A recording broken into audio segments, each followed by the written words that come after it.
So here's a detailed update on the whole Jelani Maraj case, and let's get into it verbatim via page 6. Nicki Minaj's brother on Monday was sentenced to 25 years to life behind bars for repeatedly raping his 11-year-old stepdaughter, as a judge laced into him for ruining the girl. And really quickly, for those who may not know exactly what 25 to life entails, here's a more detailed definition. In legal terms, 25 to life means a prisoner is sentenced to a life term in prison but can become eligible for parole after serving 25 years. It is a way of establishing a clear minimum sentence without completely removing the ability for a parole release. So in other words, Jelani was sentenced to life. However, after serving his first 25 years, depending on his behavior, they might let him out or they might keep him. Plain and simple. So let's do the math. He's 41, so he's going to be in there till he's at least 64. And I say 64 instead of 66 because he's going to get credit for time served, right? So there you have it. Now back to the article. Jelani Maraj appeared stoic in a Long Island courtroom before he learned his fate, following his conviction for predatory sexual assault and acting in a manner injurious to a child. Nassau County Supreme Court Judge Robert McDonald lambasted Maraj for sexually abusing the girl, saying that his view is that you ruined this child. You raped this child. You raped her over and over again, McDonald said. The sentence comes 2 years after a jury handed down the guilty verdict for the sexual abuse, which began in 2015.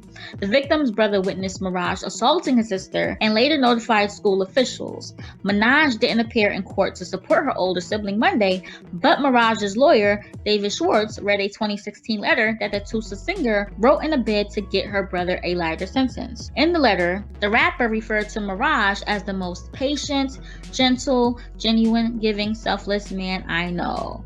Maraj also pleaded for mercy at the sentencing, though he maintained that he was innocent of the charges. I'd like to apologize for the pain that I caused. I had an excessive drinking problem, he said, adding that he's just asking for mercy from the court. Before he was sentenced, the victim, who is now his former stepdaughter, bravely told the court that the abuse led to her becoming suicidal. I didn't think I could make it through the day without an anxiety attack, she said. I felt I had no voice. She previously testified at Maraj's 2017 trial that he repeatedly raped her in family's Baldwin home while he was married to her mother. Maraj denied the allegations, claiming the story was concocted to extort his famous sister. After the sentencing, Schwartz said his client plans to appeal. An earlier attempt to overturn the case was thrown out, as it should be. But wow. This is just sad. It's unbelievable. And the fact that Jelani said, and I quote, "I'd like to apologize for the pain that I caused. I had an excessive drinking problem," says it all. I mean, it sounds like admission to me. So on one hand, you're claiming to be innocent, but on the other hand, you're blaming it on a goose? It just doesn't add up. And usually though, people who commit these vile acts never flat out admit to it. They be really doing it and really be in denial. But let's be honest here. How many people know someone personally who actually be out here molesting children and the family knows about it too, but be either too embarrassed to out them, too scared to say something, or truly embarrassed that they even are related to this type of person, so they just keep shut about it? Or sometimes it may be that no one will believe them anyways, because usually the victim tried telling someone that they trust and was not believed, so they just kept quiet about it and kept letting it happen. It's truly sad.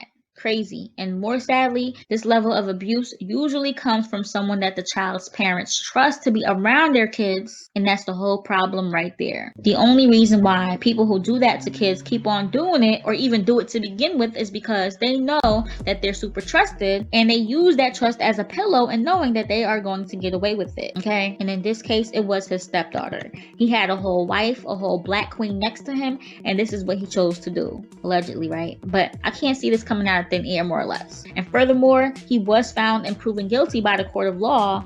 There was a key witness, the victim testified, and there was actual evidence. His bodily fluids was found in the victim's undergarment, so really, there's no running there. And please, let's give it up to the victim's younger brother, who had the guts and courage to let the school know about it when possibly nobody else believed him. Because like his sister said, she felt like she had no voice. And the school officials knowing about this was clearly the onset of getting justice. Keep in mind though, that the younger brother was only like 7, so to witness this kind of act at that tender age is depressing within itself. It will do numbers on your psyche. And I say all of that to say this. A whole lot of times, folks get away with what Jelani was found guilty of because, again, they were trusted without second thought to be around this child, as Jelani clearly was. So when one gets sentenced, it's definitely a sigh of relief because that person can no longer do this to any other innocent child, especially while behind bars. What are y'all thinking? Leave your thoughts below, and don't forget to like, share, and subscribe to this channel for more. And don't forget to hit that bell to join the notification gang. PettyBlog.com signing off.